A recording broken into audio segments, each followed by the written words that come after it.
On the coast of Veracruz, a colonial church has stood in silence since 1804. Its doors have been locked with heavy chains for more than 2 centuries. The locals do not utter its name after nightfall, and children, since the early 1900s, have been taught to cross the street whenever they pass by it. They say the last priest who served there disappeared after delivering a sermon that made the statue of the Virgin weep tears of blood. What few know is that behind a broken stained glass window lies the real reason why no one has set foot inside that temple for 200 years. Today, we will reveal the secret that the church authorities have tried to bury for generations. But before we continue with the story of the Church of San Joaquín in Veracruz, if you enjoy mysteries like this one, don't forget to subscribe to the channel and activate notifications. Each week, we bring new tales that will leave you breathless. Now, let's return to this coastal town to uncover what happened on that fateful night that changed the destiny of an entire community. At the beginning of the 19th century, the port of Veracruz flourished as one of the most important commercial hubs of the Spanish Empire in the New World. Its cobblestone streets, always damp from the sea breeze, buzzed with activity from dawn until well into the night. European merchants, African slaves, wealthy criollos, and native people mingled their languages in a constant murmur that only ceased during Sunday Mass. The Church of San Joaquín rose majestically on a small hill outside the port. It wasn't the largest or the most ornate church in the region, but it had a particular beauty that made it stand out. Its pale stone walls contrasted with the reddish terracotta roof, and its bell tower, visible from the sea, served as a beacon for sailors returning to the coast after months of navigation. Its most distinctive feature was the spectacular rose window, a circular stained glass of vivid colors depicting the martyrdom of Saint Joaquín, crafted by a Catalan artisan who died on his voyage back to Spain. Father Sebastián Aguirre had arrived in Veracruz in 1798, coming from Mexico City. At 40, he was a man of stern appearance but gentle gestures, tall and thin, with unusually pale skin for those lands, and always dressed in a spotless black cassock despite the sweltering coastal heat. His deep, resonant voice captivated parishioners during Sunday sermons. He had a peculiar way of looking directly into each person's eyes, as if he could see beyond their faces into the very depths of their souls. In little time, Father Sebastián earned the respect of the community, not only for his devotion to religious duties, but also for his genuine interest in local traditions. Unlike other priests who sought to eradicate indigenous customs, he spent hours speaking with native elders, learning about their remedies and beliefs. This unusual behavior won admiration from some, but suspicion from others, especially Governor Don Francisco de Iturragare, who viewed with unease any closeness to what he considered pagan superstitions. Life in Veracruz continued in its calm rhythm, marked by the seasons and religious festivals. The Holy Week processions, collective baptisms, and the lavish weddings of wealthy families were the key events of the social calendar. Nobody could have imagined that this normality was about to shatter forever. In those days, an unsettling tension filled the air. Some attributed it to rumors of independence movements spreading from the country's interior. Others blamed the drought that had ruined the maize harvest that year. But the more superstitious whispered of the strange reddish color the sea had taken on for 7 consecutive days, a phenomenon fishermen interpreted as an omen of misfortune. It was in this atmosphere of unease that Father Sebastián began to change. At first, it was only small details. He would forget words during Mass, spend entire nights in the bell tower staring out at the sea, and he had stopped visiting the sick, a task he had once carried out with unwavering devotion. Dona Mercedes, the elderly woman who cleaned the church, was the first to notice something was wrong. "The father hasn't been the same since he received that book," she whispered secretly to her daughter. "He keeps it locked in an iron chest and reads it by candlelight until dawn. When I clean his study, I find pages and pages filled with symbols that don't seem to be of this world." Many years passed after that fateful night of 1904. The Church of San Joaquín was finally demolished by order of the authorities, who claimed it had become structurally dangerous. In its place, they built a small public square with benches, trees, and a fountain. The people of Veracruz believed the nightmare had ended, yet the Montero family knew otherwise. Eduardo devoted the rest of his life to studying forbidden texts, old manuscripts, and any fragment of knowledge that might prepare him for the day the alignment returned. He married, had children, and passed on not only his name, but also his burden. Among his descendants, it became tradition. Each generation would train a guardian to watch the skies, to read the stars, and to preserve the sigil his grandfather had sealed with blood. By the middle of the 20th century, most people had forgotten the story. To new generations, the Vanished Priest was just another local legend, a tale told to frighten children into behaving. But among the Monteros, the diary's ashes were still preserved in a wooden box, and the family repeated the vow whispered by Eduardo: "We will be ready when the window opens again." In 2004, on the exact bicentennial of Father Sebastián's disappearance, an unusual astronomical bulletin circulated among scientists. It mentioned a rare alignment of stars, coinciding precisely with the constellation known to the ancient people as the Eye of the Watcher. That same year, strange events began to resurface in Veracruz. People claimed to hear bells tolling at night from a hill where no church stood. Others swore they saw sleepwalkers wandering through the fog in the small square where San Joaquín once stood. And in an old house not far from the port, a young woman, Lucia Montero, last heir of Eduardo's line, found herself leafing through her grandfather's notes. She read about the sacrifice, the pit, the faceless priest, and in the margin, in her father's hand, one final warning: when the alignment returns, the blood of a Montero will again be demanded. Lucia looked toward the window. Outside, the night sky shimmered with a strange green light. The constellation was forming, just as the old texts had foretold. And though her hands trembled, she whispered the vow that had passed through 2 centuries of her family. "We will be ready." Don Gabriel understood at once. His old eyes filled with both terror and resolve. He looked at Eduardo, his grandson, his last living family, and managed a faint smile. "It seems my destiny has been written since before I was born," he whispered. Tell them I tried to protect this city." Before Eduardo could stop him, Gabriel snatched a shard of broken, stained glass from the floor. With trembling hands, he sliced across his own palm, letting the blood drip onto the ground. The effect was immediate. The glowing pit shrieked, a sound not made by any throat, but by the stones, the wood, the very air itself. The blood spread in impossible patterns, forming the same sigil Eduardo had seen in the diary. The lines blazed red, pushing back the green light rising from the abyss. The creature roared, its reflective face shattering completely to reveal a swirling void. The sleepwalkers convulsed, some collapsing, others screaming in voices not their own. "No," the entity bellowed. "You cannot bind me again, not after I have waited a century." It hurled itself toward Gabriel. The old man, staggering from blood loss, lifted the shotgun one last time. He fired at point-blank range. The blast didn't harm the void face, but it disrupted its form long enough for Eduardo to pull his grandfather back. "Finish it," Gabriel rasped. "Complete the circle." Eduardo, though his hands shook violently, dropped to his knees and smeared his grandfather's blood along the final line of the sigil. The symbol ignited in a blinding flash. The ground shook. From the pit, the tentacled monstrosity writhed in agony, its limbs thrashing as though dragged downward by an invisible force. The sleepwalkers collapsed lifelessly, released from their trance. The creature screamed, a sound that split their minds. "You seal me now, but the stars will turn again. The window will open, and when it does, I will not return alone." With that, the void face was sucked violently into the pit, along with the writhing limbs. The church shuddered as if about to collapse, and the green light vanished in an instant, leaving only silence. For a long moment, no one moved. The air was heavy with dust and the stench of burnt incense. Then Eduardo looked down.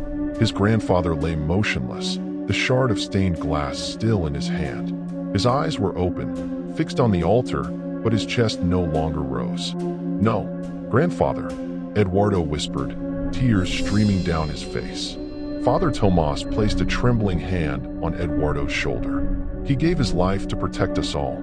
There is no greater act of faith than sacrifice for others." Professor Mendez, pale and shaken, added, "But remember what it said, that the alignment will return. One day, the door will open again." Eduardo clenched his fists, his grief hardening into resolve. He looked at the ruined diary's ashes, then at the fading sigil glowing faintly on the ground. Then when that day comes, he swore, "I'll be ready, and the name Montero will stand guard against whatever lies beyond that window." The four survivors left the church in silence, carrying Don Gabriel's body into the first light of dawn.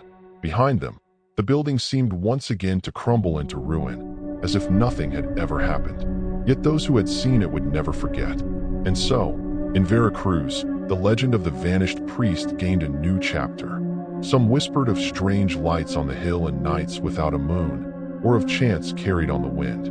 And all agreed on one thing: no one should ever set foot inside San Joaquín again. For though the door had been sealed, the window remained watching. The interior of the church no longer resembled the abandoned ruin they had seen that morning. The walls seemed to breathe, expanding and contracting with a slow rhythm, like the pulse of a colossal heart. The floor was slick with a viscous substance that glowed faintly green, and the air was so charged with electricity that the hair on their arms stood painfully on end. The sleepwalkers were spread throughout the nave, forming a perfect circle around the pit that had opened at the center. Now the hole was wider, deeper, and from within emanated that unnatural green light. At the altar, where earlier the trapdoor had hidden the iron box, a figure now stood, one that froze the breath in their lungs. At first glance, it looked like a man in a white cassock, but the longer they stared, the more evident it became that it wasn't human. Its proportions were subtly wrong: arms too long, torso too thin, a head far too large for its fragile body. And where its face should have been, there was only a smooth, reflective surface, like a mirror in which each of them saw their own worst fears. "Father Sebastián," Gabriel whispered, his voice breaking. "Or what's left of him." The creature slowly turned its faceless head toward them, as if just now noticing their presence. Though it had no eyes, they all felt its gaze pierce them. "That is not Father Sebastián," Professor Mendez said in a trembling voice. "It's what used his body as a vessel. And now it needs more, many more." As if confirming his words, the creature spread its grotesquely long arms and began to speak. Its voice didn't come from where its mouth should have been. Instead, it echoed from the very walls of the church, from the unmoving lips of the sleepwalkers, even from within the minds of the four men. "My children," it said in archaic but perfectly clear Spanish, "you have come to witness the return.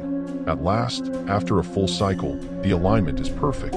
The door is open, and my brothers may cross." Taking advantage of its attention being fixed on the others, Eduardo slipped into the shadows, desperately searching for the diary they had dropped earlier. He spotted it near the altar, just a few meters from the creature. Meanwhile, Father Tomas stepped forward, holding the silver cross high.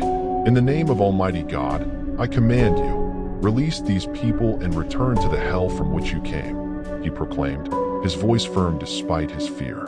The creature emitted a sound that could almost have been laughter, if laughter sounded like bone snapping. "God," it said, "your God is young. We existed before your ancestors crawled from the sea, before the stars lit the sky, and we will exist long after your kind is nothing but a forgotten footnote in this planet's history."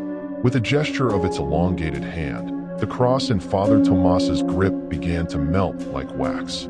With a cry of pain, he dropped it. In that moment, Don Gabriel raised his shotgun and fired. The blast thundered in the closed space, striking the creature in the center of its reflective face. It staggered backward. For an instant, everyone held their breath. But then the thing straightened. Where the blast had struck, the reflective surface cracked like glass, revealing what lay beneath. Nothing. A void so absolute it seemed to swallow the light around it. "You," the creature hissed, pointing a grotesquely long finger at Don Gabriel. "You have interfered twice, 50 years ago, when you found the key you were never meant to find, and today, when you broke the seal." Gabriel paled. "How do you know about the key?" he stammered. "Because I showed it to you," the creature replied. "In your dreams. I have called you since you were a child, Gabriel Montero, since the man you call Sebastián Aguirre tried to stop me." The revelation struck the old man like a physical blow. He stumbled backward, shaken to his core. Professor Mendez spoke quickly, trying to buy Eduardo time as he crept closer to the diary. "So Father Sebastián tried to stop you?" he asked. The creature tilted its faceless head, almost curious. The priest discovered the truth too late. He found the artifact my worshippers had buried centuries before your conquerors arrived, an anchor for the portal. He tried to seal it with innocent blood, the woman and her unborn child. A powerful sacrifice, enough to contain me for one cycle, but not enough to end me. Meanwhile, Eduardo had reached the diary. Flipping frantically through the pages, he found the sketch of the same symbol carved into Dona Mercedes's forehead. Beneath it, a note. The reverse seal must be drawn with the blood of the one who opened the door. Eduardo froze. His eyes shot to his grandfather. Don Gabriel had been the one to unlock the iron box, to turn the key, to break the seal. His blood was the key. Before Eduardo could act, the creature turned toward him with inhuman speed. "Knowledge will not save you, young architect," it said, using his title though no one had mentioned it. It did not save Sebastián. With a flick of its hand, the diary burst into flames in Eduardo's grasp. He dropped it with a cry, but he had already seen enough. At that moment, the pit at the church's center flared with blinding light. Something enormous began to emerge, something with countless limbs thrashing like tentacles. The sleepwalkers, still standing in their circle, chanted in unison in a language no human throat should be able to pronounce. "Now," Eduardo shouted to his grandfather, "your blood is the only way." Professor Mendez hurriedly pulled a small book from his pocket and flipped through it frantically. "Here it is," he finally said. "The constellation we spoke of, the natives called it the Eye of the Watcher. It appears in our skies only once every 100 years, and only for a few hours. According to legend, it is the only moment when the barrier between our world and theirs grows weak enough to allow a crossing." "A crossing?" Eduardo asked, though he dreaded the answer. "In both directions," the professor whispered, his voice trembling. "They can enter, and some of us can be taken." Don Gabriel went to an old chest and pulled out an object wrapped in cloth. Unfolding it, he revealed a double-barreled shotgun. "I don't know if weapons will have any effect on whatever is awakening in that church," he said, loading it. "But I refuse to sit here waiting to find out." Father Tomas rose as well, his expression resolute. "Faith is also a weapon, Don Gabriel. Perhaps more effective than yours." Eduardo watched the scene in disbelief. Part of him, the rational, university-trained part, insisted there had to be a logical explanation. Maybe some toxic gas leaking from the crypt, causing mass hallucinations. Or perhaps the entire town was caught in a wave of collective suggestion, fueled by a century of superstition. But as he looked at the figures moving through the fog, all perfectly in sync, as if controlled by one mind, his skepticism began to falter. "The diary," Eduardo suddenly said. "If Father Sebastián sealed something, he must have written how to seal it again." "The diary is still inside the church," his grandfather reminded him. "We left it behind when we fled. Then we'll have to go back for it," Eduardo answered, surprising even himself with his determination. As they prepared to leave, they reviewed one of the photographs Eduardo had taken of the rose window's shifting light. Professor Mendez pointed to something no one had noticed before. In the exact center of the luminous circle, where the floor had begun to cave in, there was a shape, a faint outline of a face. Human, yet distorted, eerily resembling the one Gabriel had seen drawn in the diary. "There is one more thing you must know," the professor added gravely. "According to legend, these beings cannot manifest physically in our world on their own. They need vessels." "Vessels?" Eduardo asked. "Human bodies," the professor clarified, "and they prefer those not yet born." The implication, combined with what they now knew about Dona Mercedes' pregnancy, was too horrifying to put into words. But all of them thought the same. If Father Sebastián had used the unborn child in a ritual, what kind of creature had been gestating under the altar of San Joaquín for a century?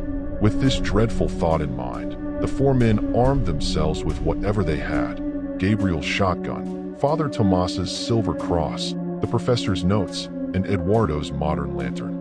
They steeled themselves to face the horror awakening on the hill.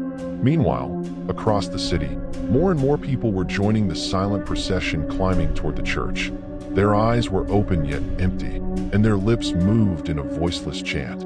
Among them were old men, adults, even children, all drawn by a call only they could hear.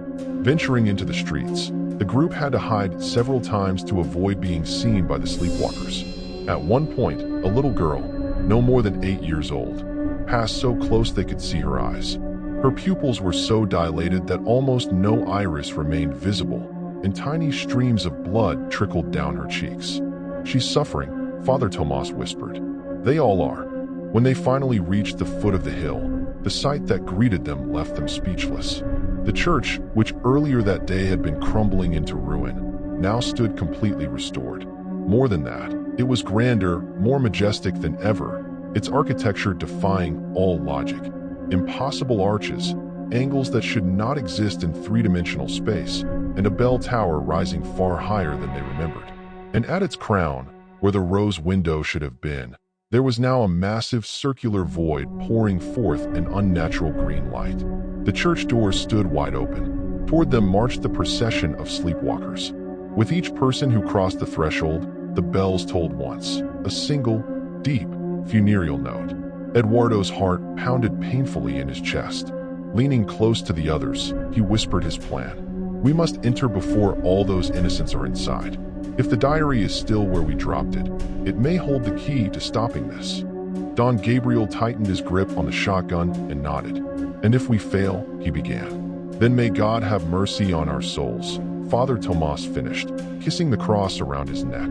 With determination born less of courage than of desperation, the 4 men began to climb the hill, toward what seemed to be the very entrance to hell. Eduardo dragged his grandfather toward the exit as the floor continued to collapse inward, forming a perfect circular pit. From the very walls, the chant grew louder and louder, rising to a pitch almost unbearable to human ears. "The diary," Gabriel cried, struggling against his grandson's grip. "We can't leave it behind." But Eduardo refused to let go. With one final effort, he managed to pull the old man out just as a deafening roar shook the entire building. The doors slammed shut violently behind them, as though hurled by a hurricane wind. Outside, the sky had darkened, not with storm clouds, but with that same unnatural fog, now enveloping the entire hill. The 2 men stumbled down the slope, slipping in the wet grass, not daring to look back until they reached the iron fence. Only then did they stop, turning toward the church from what they thought was a safe distance. What they saw stole the breath from their lungs. The bell tower, which had stood intact after a century of abandonment, was crumbling, not in a violent collapse, but as though the stone itself were dissolving. "Whatever Father Sebastián found and sealed, it is waking up," Gabriel murmured, his gaze lost in despair. "And we have broken the seal." That night, an emergency meeting took place in Gabriel's home. Eduardo had summoned the few people in Veracruz who might have useful knowledge. Father Tomas, the young parish priest well-versed in church history. Dona Carmela, a 92-year-old woman and the last living person to have known Dona Mercedes. And Professor Alejandro Mendez, a local historian obsessed with the region's pre-Hispanic legends. "What we saw today defies rational explanation," Eduardo began, still visibly shaken. "But before you dismiss this as the hallucinations of an impressionable youth and an obsessed old man, I want you to see this." He laid several objects on the table: the vial of blackened soil, the dark beaded rosary, and 3 photographs he had managed to take inside the church, including one of the strange, shifting pattern projected by the rose window. Father Tomas examined the rosary gravely. After a long silence, he said, "These are not wooden beads. They're human bones. Small phalange fragments, to be exact." The room fell silent, a heavy pall settling over the gathering. It was Professor Mendez who finally broke it. Adjusting his glasses, he explained, "The ancient people of this region believed in entities that descended to Earth from the stars. They called them those who watch from the sky. According to their beliefs, these beings could not manifest physically in our world unless invoked through a specific ritual, one that required human sacrifice."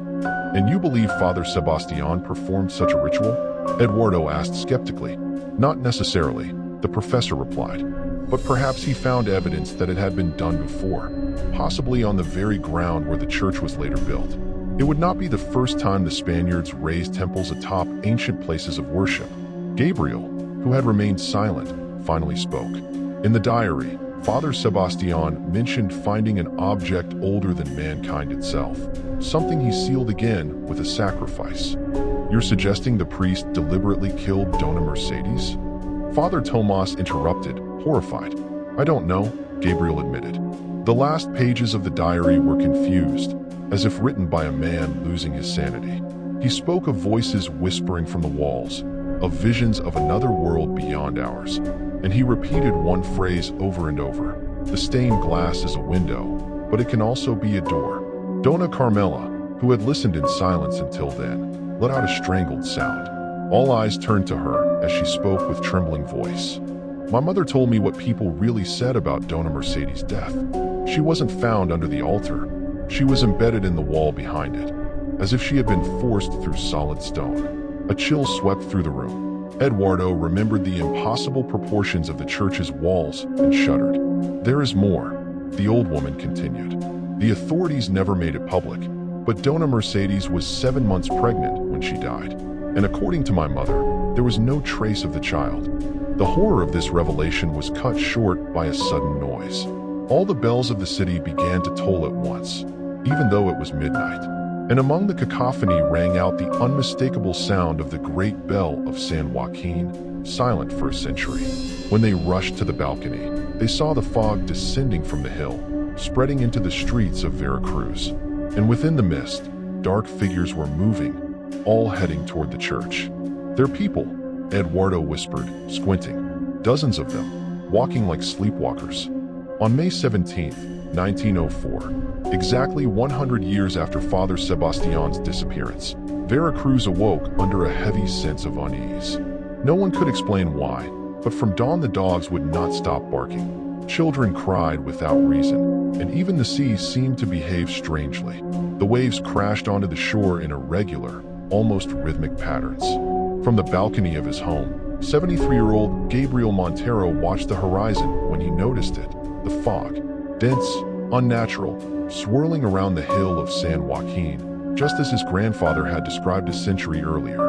Heart-racing, he called for his grandson Eduardo, a young architect recently graduated from the National University. Today is the day, he told him with a sudden urgency that startled the young man. I need you to come with me to the church.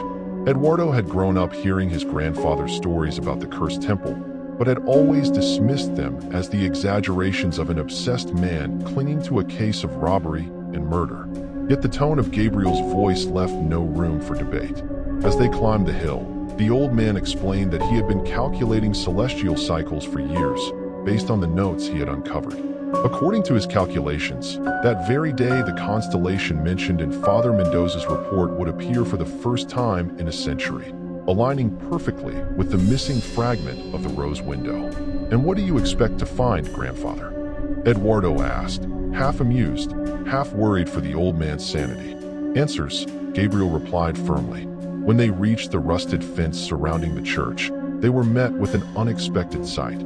The chain securing the gate lay on the ground, cut clean through. Someone had gotten there before them. Driven by a renewed urgency, Gabriel pushed the iron gate open with a mournful screech. As they approached the building, its state of abandonment was undeniable. Vegetation had invaded parts of the structure. The walls were covered in moss, and the entire north roof had collapsed. Yet the main wooden doors looked pristine, untouched, as if time itself had spared them. Gabriel extended a trembling hand to push the door open, but Eduardo stopped him. Let me go first, the young man said, worried for the old man's safety. Inside, Eduardo was momentarily blinded by the contrast between the bright daylight and the church's dim interior. But when his eyes adjusted, he was stunned. The interior was in far better condition than expected. There was dust and cobwebs, yes, but the pews were still in place, and the altar, though stripped of ornaments, remained intact. Gabriel walked directly to the altar, as though he knew exactly where he was headed. He placed a hand on the marble surface, sweeping away decades of dust. "Help me move it," he asked his grandson. Puzzled, Eduardo obeyed. To his surprise, the heavy altar slid with unexpected ease, revealing a small trapdoor in the floor. "How did you know this was here?" Eduardo asked, astonished. "I didn't," Gabriel admitted, "but I suspected." In his report, Father Mendoza mentioned a secure repository, where he stored objects too dangerous to destroy, yet too dangerous to let fall into the wrong hands. With trembling hands, the old man lifted the trapdoor. Beneath lay a narrow cavity, just large enough to contain an iron box the size of a book. Gabriel pulled it out with reverence and searched his pockets until he found a small key hanging from a chain around his neck. "I found it among my grandfather's belongings after his death," he explained as he slid it into the lock. "I never knew what it was for, until today." The box opened with a metallic click. Inside were several objects: a rosary with dark beads, a small glass vial containing what looked like blackened soil, and most importantly, a leather-bound notebook with the initials SA embossed on the cover. "Father Sebastián's diary," Gabriel whispered, his voice trembling with both fear and excitement. The one they claimed had been sent to Rome. While the old man carefully leafed through the diary, Eduardo wandered through the church, observing details with an architect's eye. Something about the proportions felt off, as though the space itself wasn't right. Shadows fell at impossible angles, and he constantly felt the walls were either farther away or closer than they appeared. "Eduardo, come here," Gabriel called, his voice unsettled. The young man leaned over his grandfather's shoulder. The diary lay open to a detailed sketch of the church's rose window, but not broken as it was now. It was whole, complete with the missing fragment. The drawing was surrounded by Latin notes and astronomical symbols. "It says he didn't break it," Gabriel translated, after years of studying Latin for ecclesiastical documents. He carefully removed it, because that fragment acted as a lens that allowed him to see what is usually hidden. Eduardo glanced at the rose window. The light filtering through it projected a colorful pattern onto the church floor. To his shock, the pattern seemed to move, slowly, as if following the sun's path across the sky. "But that isn't the most disturbing part," Gabriel continued, flipping pages. His final writings describe something he discovered beneath the altar. Not a treasure, as people believed, but something far older. An object he described as existing before mankind ever set foot on these lands. The old man looked up from the diary, meeting Eduardo's eyes. He also wrote of a necessary sacrifice, of innocent blood, to seal what should never have been opened. A shiver ran down Eduardo's spine. Suddenly, the church felt colder, darker. "Grandfather," he said, struggling to steady his voice. "This is just the madness of a disturbed man. He probably lost his mind, murdered the poor woman, and ran away. There's no supernatural mystery here." But Gabriel didn't answer. His gaze was fixed on something behind Eduardo. The young man turned slowly, every hair on his body standing on end. On the wall opposite the rose window, where the colored light fell and shifted, a shadow had appeared. The silhouette of a tall, thin man wearing what looked like a cassock. Yet there was no one present who could have cast it. As they stared, frozen in horror, the shadow raised its arms in a gesture that eerily resembled the crucified Christ. And then, from the very walls themselves, rose the chant. The same chant that had haunted Gabriel in his nightmares for decades. "We have to leave," Eduardo whispered, grabbing his grandfather's arm. "Now," but Gabriel did not move. His eyes were locked on a page in the diary, one Eduardo had not yet seen. On it, Father Sebastián had drawn a face not human, with eyes too large and too far apart, and a mouth stretched impossibly wide in a grotesque smile. "It's too late," Gabriel said. His voice suddenly sounded decades younger. "He is here." At that moment, the rose window's projected light completed its movement, forming a perfect circle in the church's center. And within that circle, the floor began to sink, as though something beneath was clawing its way upward. 50 years after Father Sebastián's disappearance, the Church of San Joaquín remained closed and abandoned. The ecclesiastical authorities had officially declared it under repair, yet no one had ever seen a single worker enter. Heavy chains and padlocks secured its doors, and an iron fence surrounded the entire perimeter. The town itself had changed drastically. First came the War of Independence, followed by years of internal conflict, transforming the once thriving port into a shadow of its former self. Many wealthy families fled to Spain or Cuba, and the colonial mansions slowly decayed under the relentless Veracruz sun. The hill where the church had once been a place of gathering and celebration had become a barren wasteland. Wild vegetation grew aggressively around the building, as though nature itself was trying to erase its existence. Birds refused to perch on its roof, and not even the common lizards of the region dared to cross the fence perimeter. The stories of what had happened that morning in 1804 had grown and distorted over time. Some claimed Father Sebastián had made a pact with the devil to obtain forbidden knowledge. Others insisted he had unearthed an indigenous idol beneath the altar and been possessed by it. The most extravagant tales spoke of a portal to another world opening through the broken rose window.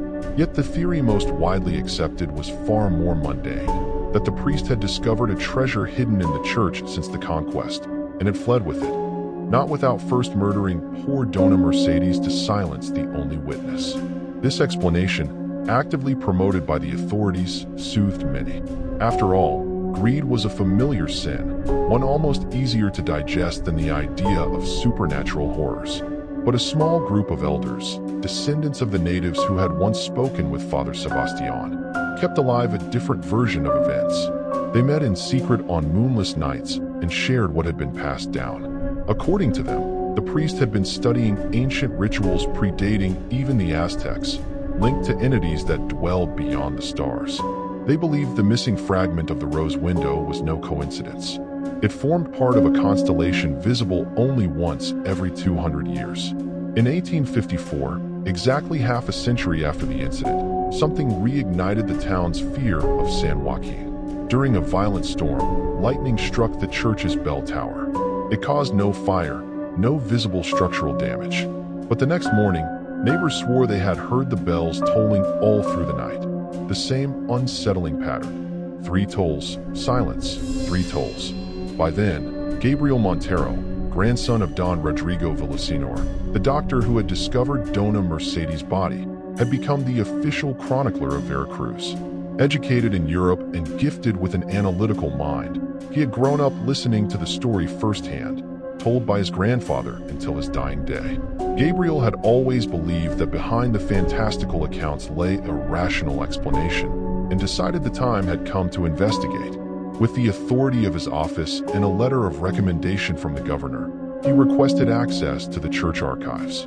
After weeks of persistence, he was finally granted permission to consult certain documents related to San Joaquín, though he quickly noticed that many were incomplete or had been deliberately censored.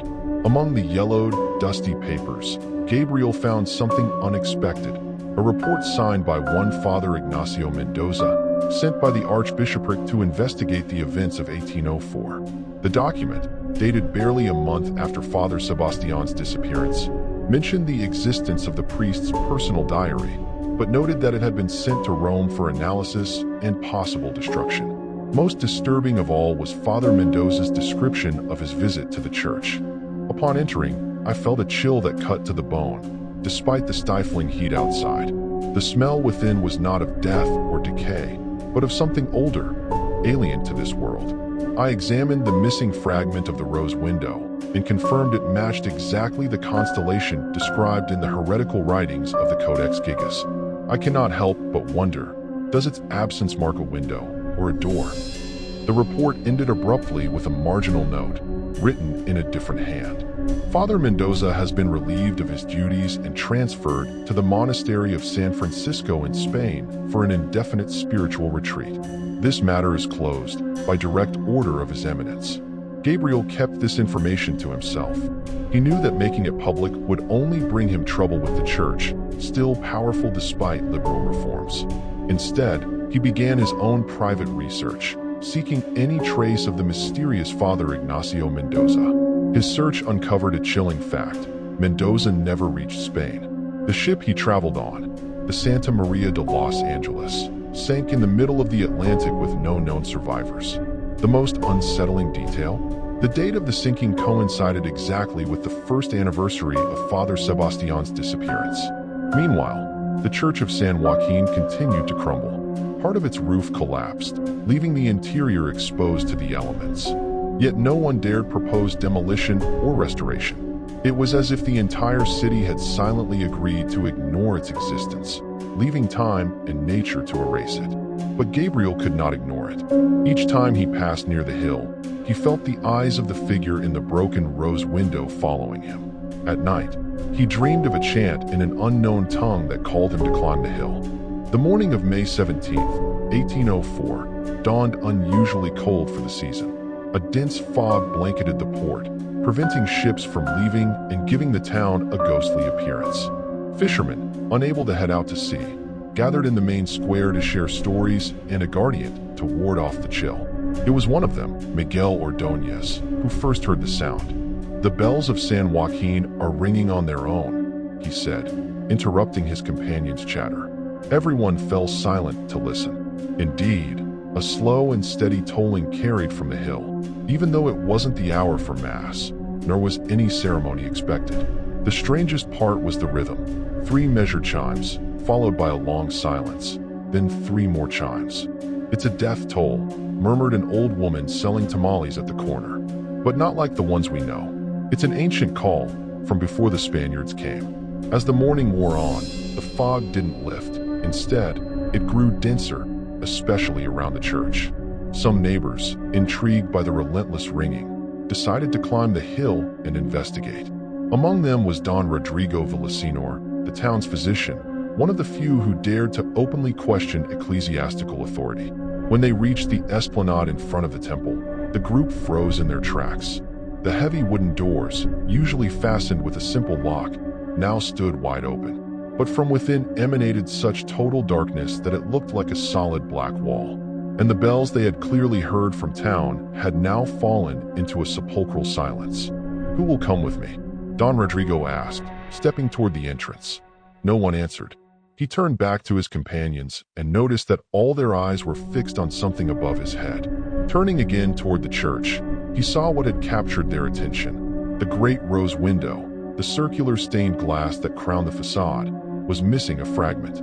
Small, barely the size of a hand, but its absence was disturbing, like an eye without a pupil. Summoning his courage, Don Rodrigo crossed the threshold. The interior lay in a greenish gloom, faintly lit by what filtered through the stained glass.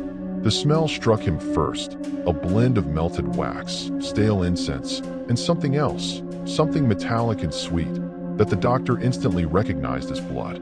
"Father Sebastián," he called out, but his voice sounded muffled, as though the very air absorbed it. No response. Advancing down the central nave, he noticed the pews had been pushed to the sides, leaving a wide, empty space. On the floor, drawn in what seemed to be ashes and dried blood, was a complex circular symbol marked with inscriptions belonging to no known alphabet. At the altar, Don Rodrigo halted abruptly. The image of the Virgin, usually presiding there, had been turned to face the wall. On the marble table where offerings were usually placed lay an open book. Its yellowed pages were covered with minuscule, indecipherable writing. But what chilled him to the bone was what lay beside the book, a small fragment of colored glass, clearly torn from the rose window, and next to it, Father Sebastián's neatly folded black cassock. Both objects were stained with what appeared to be fresh blood. Then he heard it, singing, not from outside, nor from any visible corner of the church, but as if it emanated from the very walls. A chant in an unknown language, carried in what sounded like Father Sebastián's voice, yet distorted, as though it spoke through water or from an immense distance. Rodrigo recoiled instinctively, stumbling over something soft. Looking down, he saw a hand protruding from beneath the altar. His heart pounding, he crouched and pulled at it, revealing the lifeless body of Dona Mercedes, the church cleaner. Her eyes stared into nothingness, her mouth frozen in a silent scream. Most terrifying of all was the mark carved into her forehead, the same symbol drawn on the floor, branded into her flesh as if with a red-hot iron. The doctor wasted no time. He ran toward the exit, shouting to those waiting outside to fetch the mayor and the church authorities. As he hurried down the hill, he dared one last glance over his shoulder. What he saw would haunt him for the rest of his days, a tall, thin figure dressed entirely in white, watching from the gap in the shattered rose window. He couldn't make out its face, but he was certain of one thing. It was not human. That same afternoon, when the authorities finally dared to enter the church, there was no trace of Father Sebastián. The symbol on the floor had vanished, along with the mysterious book. The body of Dona Mercedes was the only tangible proof that something terrible had taken place. And so began the mystery that would forever mark the small church of San Joaquín as a cursed place, shunned by all the inhabitants of Veracruz.